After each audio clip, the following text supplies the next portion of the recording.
నాడు రసాయనాల మిశ్రమంతో లడ్డూ ప్రసాదం తయారు చేసి వెంకటేశ్వర స్వామి మహత్యాన్ని తగ్గించాలని జగన్ కుట్ర చేశారని మంత్రి నిమ్మల రామానాయుడు ఆరోపించారు.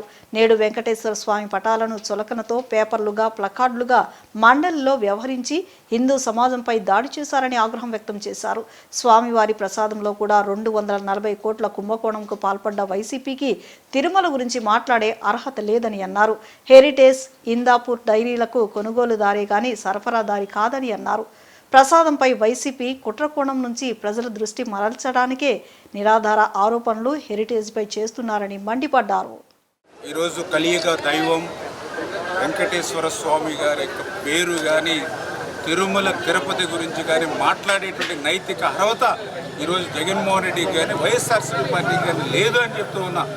ఎందుకంటే మీరందరూ కూడా చూస్తారు, ఏదైతే మొన్న సిబిఐ ఛార్జ్షీట్ సాక్షాత్తు అత్యంత పవిత్రమైనటువంటి ప్రసాదం లడ్డూలో నెయ్యి అనేదే లేదు, అది రసాయనాల మిశ్రమం అని చెప్పిన తర్వాత కూడా ఈ యొక్క జగన్మోహన్ రెడ్డి ఏ ముఖం పెట్టుకుని ఈవేళ వెంకటేశ్వర స్వామి గురించి మాట్లాడతారని చెప్పి ఈవేళ ప్రశ్నిస్తూ ఉన్నా.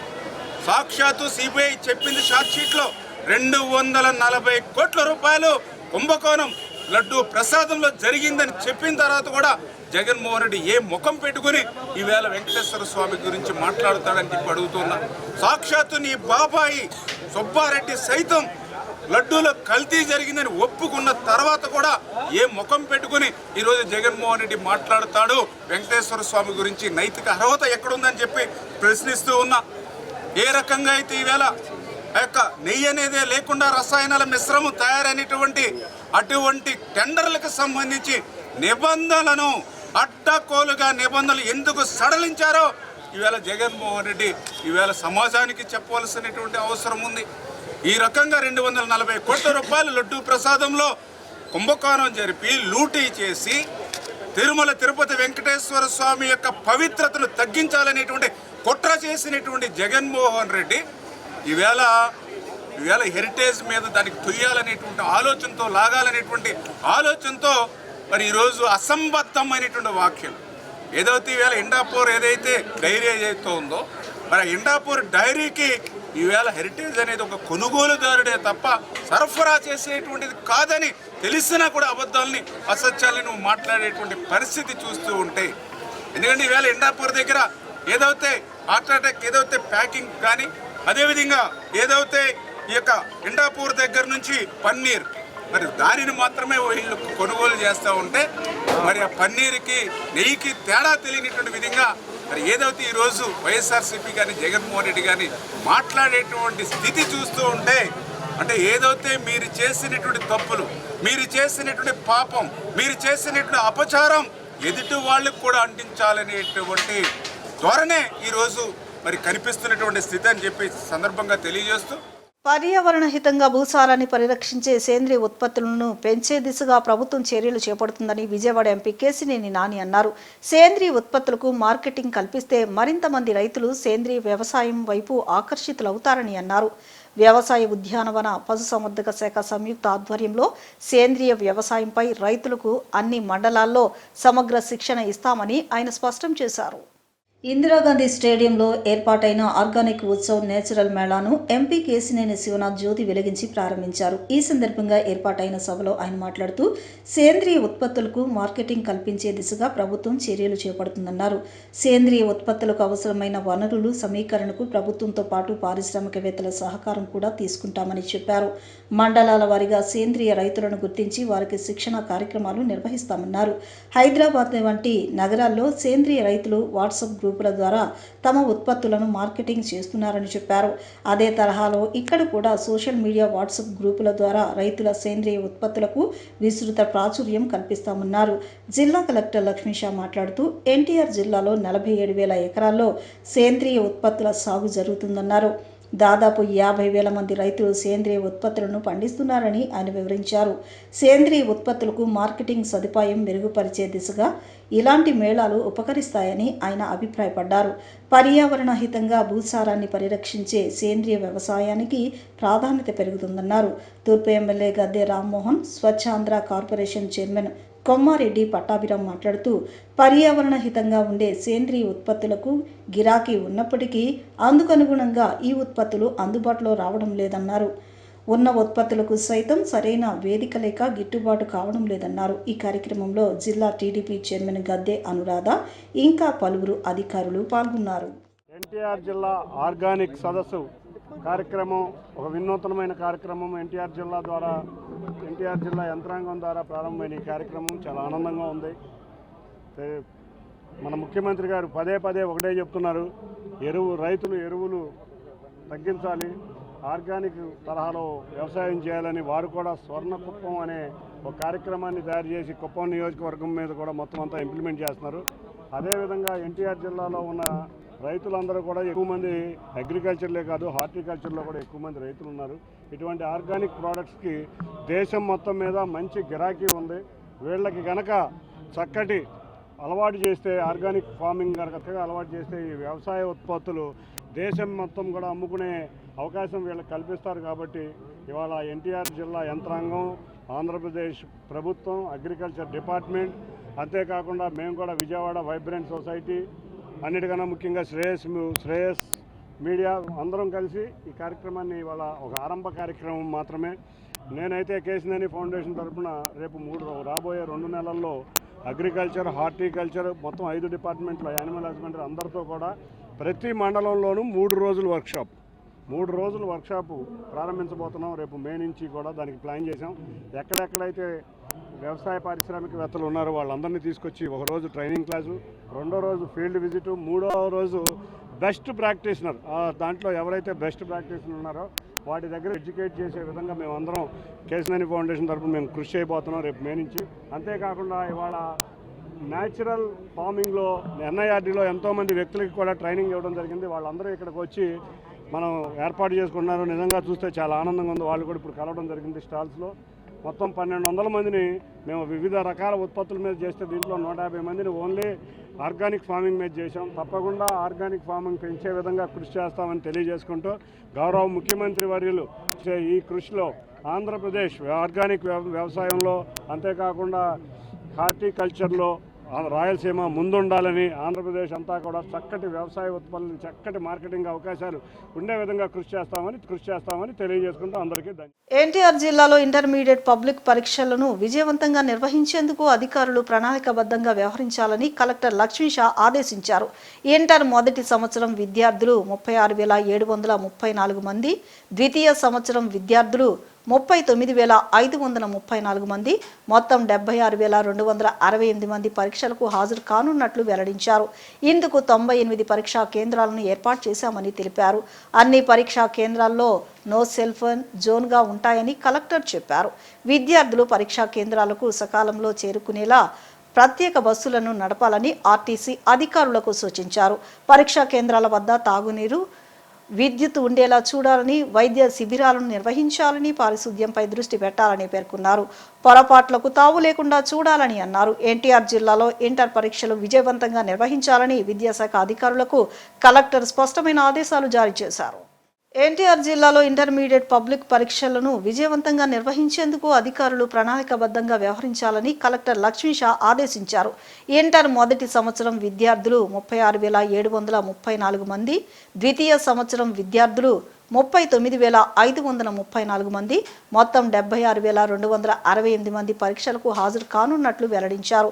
ఇందుకు 98 పరీక్షా కేంద్రాలను ఏర్పాటు చేశామని తెలిపారు. అన్ని పరీక్షా కేంద్రాల్లో నో సెల్ ఫోన్ జోన్గా ఉంటాయని కలెక్టర్ చెప్పారు. విద్యార్థులు పరీక్షా కేంద్రాలకు సకాలంలో చేరుకునేలా ప్రత్యేక బస్సులను నడపాలని ఆర్టీసీ అధికారులకు సూచించారు. పరీక్షా కేంద్రాల వద్ద తాగునీరు, విద్యుత్ ఉండేలా చూడాలని, వైద్య శిబిరాలను నిర్వహించాలని, పారిశుద్ధ్యంపై దృష్టి పెట్టాలని పేర్కొన్నారు.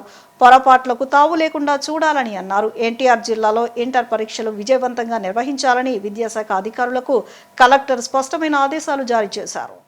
నగరపాలక సంస్థ పరిధిలో ఆనందాల హ్యాపీ సండే మళ్లీ మొదలైందంటూ తూర్పు నియోజకవర్గ శాసనసభ్యులు గద్దె రామ్మోహన్ అన్నారు. నగరపాలక సంస్థ జోనల్ కమిషనర్ కె షమి ఆధ్వర్యంలో రివర్ ఫ్రంట్ పార్క్, కృష్ణలంకలో నిర్వహించిన హ్యాపీ సండే కార్యక్రమంలో ముఖ్య అతిథిగా పాల్గొన్నారు. ఈ సందర్భంగా తూర్పు నియోజకవర్గ శాసనసభ్యులు గద్దె రామ్మోహన్ మాట్లాడుతూ రాష్ట్ర ముఖ్యమంత్రి నారా చంద్రబాబు నాయుడు ఆదేశాల మేరకు హ్యాపీ సండేను మళ్లీ మొదలుపెట్టారని, గతంలో కూడా హ్యాపీ సండేతో ప్రజలను ఆహ్లాదపరిచారని, ఎప్పుడెప్పుడా అని ఎదురు చూస్తున్న హ్యాపీ సండే ఈ ఆదివారంతో మొదలవడం తమకు ఎంతో సంతోషంగా ఉందని, ప్రజలు కూడా దీనిని సద్వినియోగం చేసుకుంటూ ఆరోగ్యంగా, ఆనందంగా, ఆహ్లాదకంగా ఉండాలన్నారు.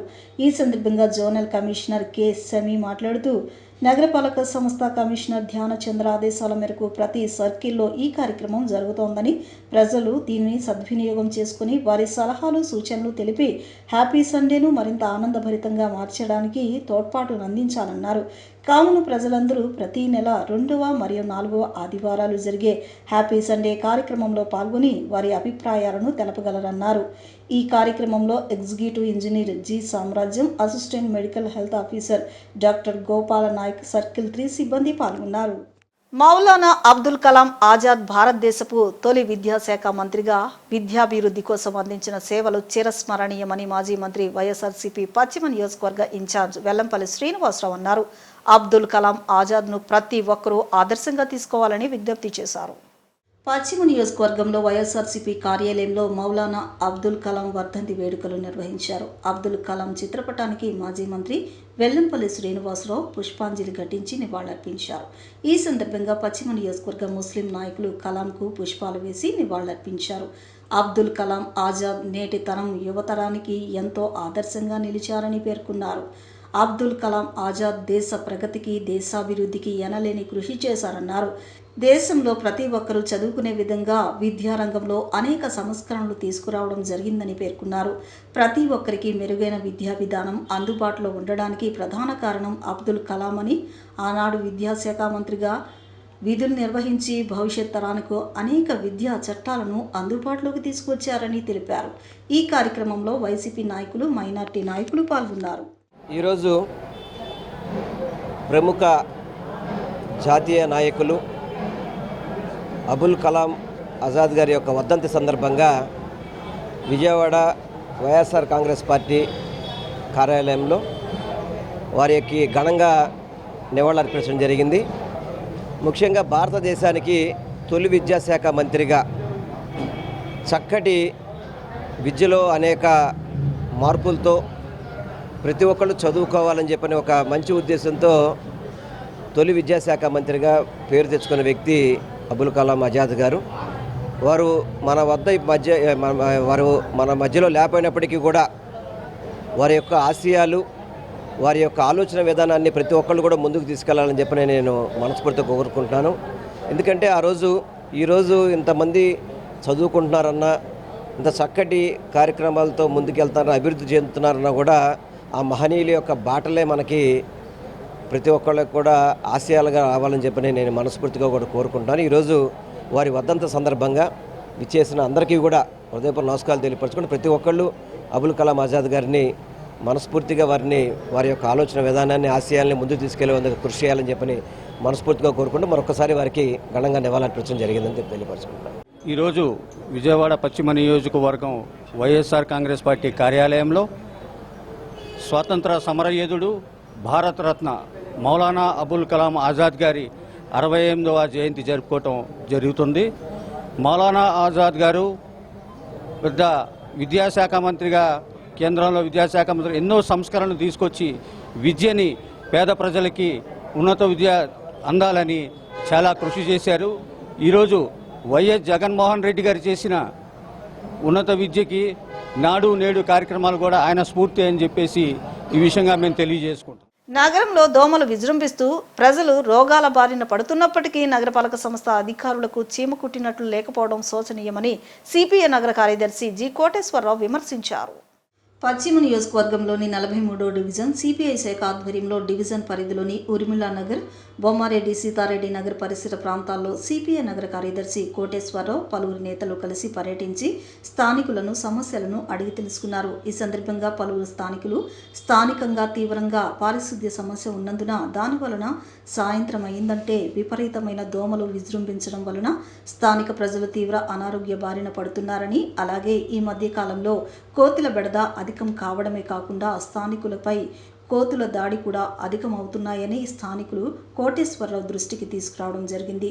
ఈ సందర్భంగా కోటేశ్వరరావు మాట్లాడుతూ నగరపాలక సంస్థ అధికారులు పన్నుల కోసం ఆరాట పడుతున్నారే తప్ప మౌలిక వసతుల కల్పనపై శ్రద్ధ వహించడం లేదని, స్థానికంగా మురుగు కాలువల్లో మురుగు నీటిపారుదల సక్రమంగా లేకపోవడంతో దోమల వృద్ధి జరుగుతుందని, కావున అధికార యంత్రాంగం తక్షణమే స్పందించి డ్రైనేజీలో పూడికలు తీసి మురుగునీటి పారుదలకు కావలసిన చర్యలు చేపట్టాలని, అలాగే దోమలు వృద్ధి చేయకుండా యాంటీలార్వా మందులు కాలువలో పిచికారీ చేయడం, దోమల నియంత్రణకు సాయంత్రం వేళ దోమల నివారణకు యాంటీ మస్కిటో ఫాగింగ్ జరపాలని, డివిజన్ పరిధిలో శానిటేషన్ సిబ్బందిని పెంచి పారిశుద్ధ్య సమస్యను, దోమల సమస్యను పరిష్కరించాలని సూచించారు.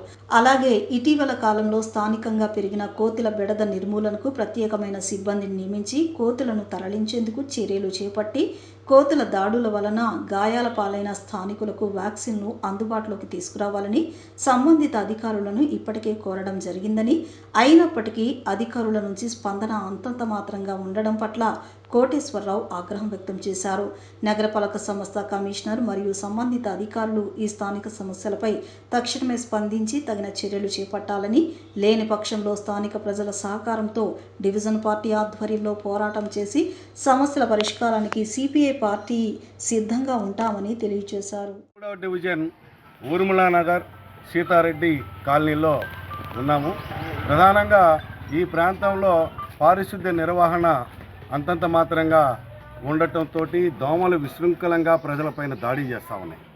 ఈ సందర్భంగా నగరపాలక సంస్థ కమిషనర్ గారిని నేను అడిగేటటువంటిది, ఇంటి పన్నులు వసూలు చేసుకునేటటువంటి దానిపైన ఉన్న శ్రద్ధ ప్రజల సౌకర్యాలు కల్పించడంలో చాలా లోపభూయిష్టంగా ఉన్నాయనేటటువంటిది ఈ సందర్భంగా విజ్ఞప్తి చేస్తున్నాం.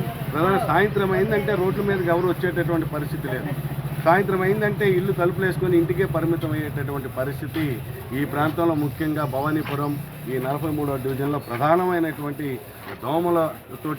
దోమలు ప్రజలపైన దండయాత్ర చేసేటటువంటి పరిస్థితి ఉన్నది. కాబట్టి తక్షణమే మలేరియా డిపార్ట్మెంట్ వారు, మలేరియా శాఖ వారు ప్రత్యేకమైనటువంటి డ్రై డే పెట్టాలి. మనం చూసినట్లయితే సిబ్బంది కూడా చాలా తక్కువ మంది ఉన్నారు. ఈ వార్డులో పనిచేసేటటువంటి సిబ్బంది కొరత కూడా, పారిశుద్ధ్య కార్మికుల యొక్క కొరత కూడా విపరీతంగా ఉన్నది. కాబట్టి తగు మోతాదులో ఈ ప్రాంతంలో పారిశుద్ధ్య కార్మికుల్ని నియమించి ఈ యొక్క ప్రజల యొక్క ఇబ్బందులను తొలగించేటటువంటి దానికోసం తక్షణ చర్యలు చేపట్టాలని చెప్పి సిపిఐగా కమిషనర్ గారికి విజ్ఞప్తి చేస్తూ ఉన్నాం.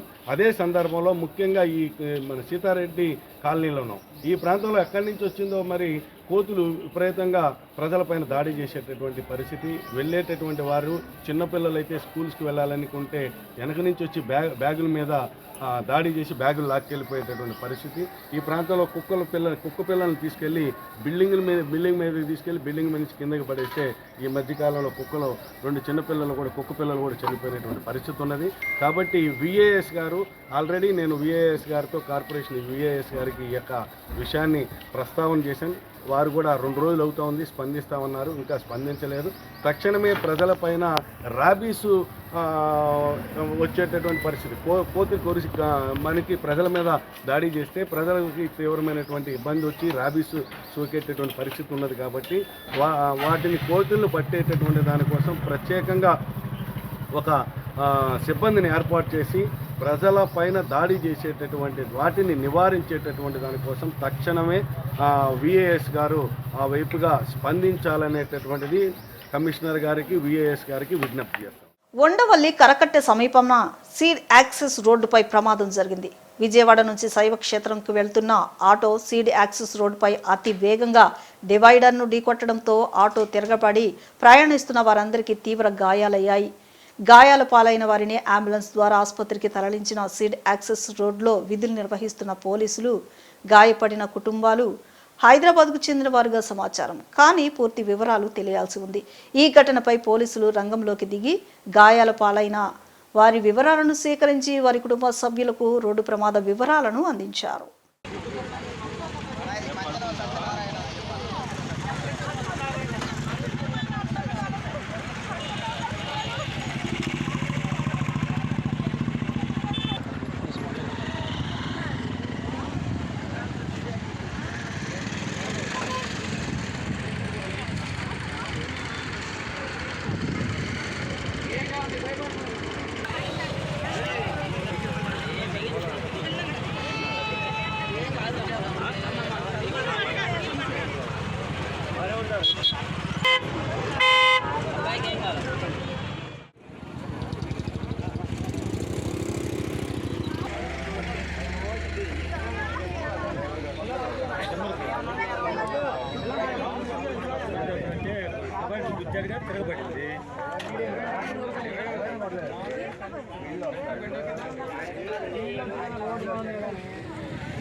ఆధునిక విద్య ద్వారా సమాజాన్ని జాగృతం చేసిన ఘనత స్వర్గీయ మౌలానా అబ్దుల్ కలాం ఆజాద్కు దక్కుతుందని వక్ఫ్ బోర్డు మాజీ చైర్మన్ మీర్ హుస్సేన్ తెలిపారు. ఆయన్ను స్ఫూర్తిగా తీసుకుని జగన్మోహన్ రెడ్డి ప్రతి పేద విద్యార్థికి అంతర్జాతీయ ప్రమాణాలతో చదువు అందించారని కొనియాడారు.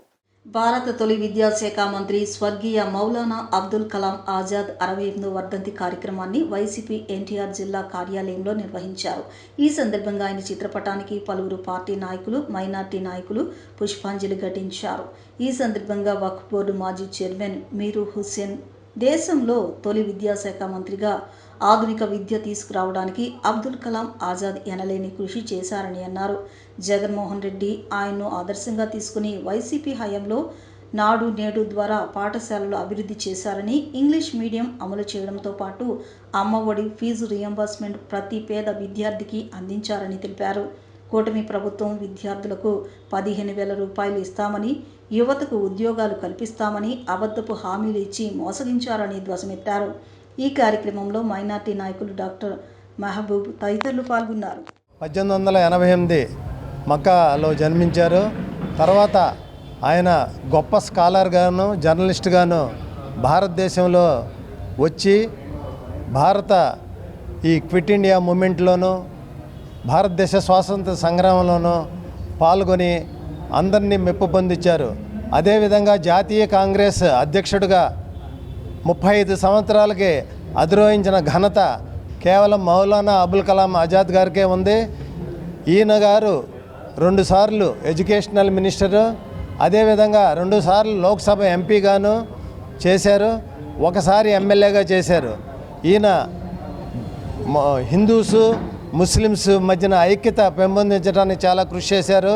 ఈ రోజున ముస్లిం సమాజం మొత్తం కూడాను ఢిల్లీలో అంత గర్వంగా మౌలానా అబుల్ కలాం గారు ఆజాద్ గారు చేసిన రూపకల్పన చేసిన జామియా ఇస్లామియా కాలేజీ నెలకొల్పి దాన్ని 300 ఎకరాల్లో నెలకొల్పిన ఘనత కేవలం మౌలానా అబుల్ కలాం ఆజాద్. అందులో మెడికల్ కాలేజీ, డెంటల్ కాలేజీ, చాలా ఇంజనీరింగ్ కాలేజీ, అదేవిధంగా కేజీ టు పీజీ అది డీమ్డ్ యూనివర్సిటీ స్థాయికి తీసుకెళ్లిన ఘనత ఆయనకే ఉంది. అదేవిధంగా అలీగర్ ముస్లిం యూనివర్సిటీ రూపకల్పనలో కూడా మెయిన్ పాత్ర పోషించి ముస్లిం స్త్రీలకు కూడా ఎడ్యుకేషన్ కావాలని పోరాడిన ఘనత మౌలానా అబుల్ ఆజం గారిది. ఈ రోజున 22 ఫిబ్రవరి 1959లో ఆయన పరమపదించారు. ఆయన విజన్తో ఎంతో ముస్లిమ్స్ అందరూ కూడాను చదువుకోవాలనే ఆశతో నెలకొల్పన్న యూనివర్సిటీ గుర్తుగా ఉండిపోయింది. అదేవిధంగా ఆయన సమాధి కూడాను మన జామా మసీద్లో ఒక గొప్ప పేటెంట్గా వచ్చి చాలామంది సందర్శిస్తూ ఉంటారు. అదేవిధంగా జామియా ఇస్లామియాలో కూడాను ఆయన మెడికల్ కాలేజీ, డెంటల్ కాలేజీ, ఇలాగ నర్సింగ్ కాలేజీ అన్నీ కూడా స్థాపించి మార్గదర్శకులయ్యారు. ఈ రోజున మనం ఆయన స్మరించుకొని ముందుకు వెళ్ళటం చాలా ఉత్తమం. మౌలానా అబుల్ కలాం ఆజాద్ గారి వర్ధంతిని పురస్కరించుకొని ఎన్టీఆర్ జిల్లా వైఎస్ఆర్సీపీ కార్యాలయంలో దేవినేని అవినాష్ గారి నాయకత్వంలో ఇవాళ గన్నివాళ్ళు అర్పించడం జరిగింది. అదేవిధంగా భారతదేశంలో మొట్టమొదటి విద్యాశాఖ మంత్రిగా అనేక మైనార్టీల గురించి సవరణలు తీసుకొచ్చిన ఏకైక నాయకుడు మౌలానా అబుల్ కలాం ఆజాద్ గారు. భారతదేశంలో ఏ ప్రభుత్వాలున్నా, రాష్ట్రాల్లో ఏ ప్రభుత్వాలున్నా ఇవాళిక్కడ మౌలానా అబుల్ కలాం ఆజాద్ గారు తీసుకొచ్చిన సవరణల ద్వారానే ముందుకు తీసుకెళ్ళడం జరుగుతుంది. రానున్న కాలంలో కూడా ఇప్పుడున్న యువత కానీ మైనార్టీ సోదరులు కూడా ఆయన ఏ విధంగా అయితే ఆయన్ని ఆదర్శంగా తీసుకుని మనం కూడా ముందుకు నడవాలని తెలియదు. జగ్గైపేట పట్టణంలో రాష్ట్ర ప్రభుత్వం చేపట్టిన హ్యాపీ సండే కార్యక్రమం ఉత్సాహంగా జరిగింది. ప్రజల్లో ఆనందం, వినోదంతో పాటు ఆరోగ్యకరమైన జీవన శైలిని పెంపొందించాలనే లక్ష్యంతో ప్రతి 2వ మరియు 4వ ఆదివారం నిర్వహిస్తున్న ఈ కార్యక్రమంలో ఈరోజు మున్సిపల్ కార్యాలయం ప్రాంగణం సందడిగా మారింది. ఈ కార్యక్రమానికి ముఖ్య అతిథిగా హాజరైన జగ్గైపేట శాసనసభ్యులు శ్రీరామ్ రాజగోపాల్ ప్రజలతో కలిసి వ్యాయామాలు చేస్తూ ఆరోగ్యమే మహాభాగ్యమని, ప్రతి ఒక్కరూ నిత్య వ్యాయామాన్ని అలవాటు చేసుకోవాలని పిలుపునిచ్చారు. ఈ కార్యక్రమంలో మున్సిపల్ చైర్మన్, కమిషనర్, కౌన్సిలర్లు, కూటమి నాయకులు, సచివాలయ మరియు మున్సిపల్ సిబ్బంది పాల్గొని విజయవంతం చేశారు. 5 ముందుకు తీసుకోమా, ఇలా ముందుకు 6 7 మళ్ళీ దగ్గరికి 8 దూరంగా 9 దగ్గర 10 అంతే. ఇప్పుడు అలా తిప్పుదామా, చెయ్యి కుడి చెయ్యి తీసుకోండి. 1 2 3 4 5 అలా వెనక్కి తిప్పండి. 1 2 3 4 5. ఇప్పుడు ఎడమ చేయి. 1 2 3 4 5. నవ్వు 8 9 10. రివర్స్. 1 2 3 4 5 6 7 8 9 10. ఇప్పుడు ఇవైనాయి. మూడు చేతులు ఉన్నాయి కదా, కొంచెం అలా ఇలా రెండు అలా పెట్టండి. అలా ఉంచి ఇలా తీసుకుంటారు. 1 2 3 4 5 6 7 8 9 10. రిలాక్స్, వదిలేయండి. ఫ్లోర్ చూడండి, అంతే. Up down, up down, up down, up left right left, right, 3. Same opposite చూడండి. 1 2 3. అంతే. కళ్ళేసి నెక్స్ట్ ఉంది కదా, అలా డౌన్ చేయండి. కింది అప్ పైకి డౌన్ కింది అప్. ఇప్పుడు చిన్న విరామం తీసుకుందాం.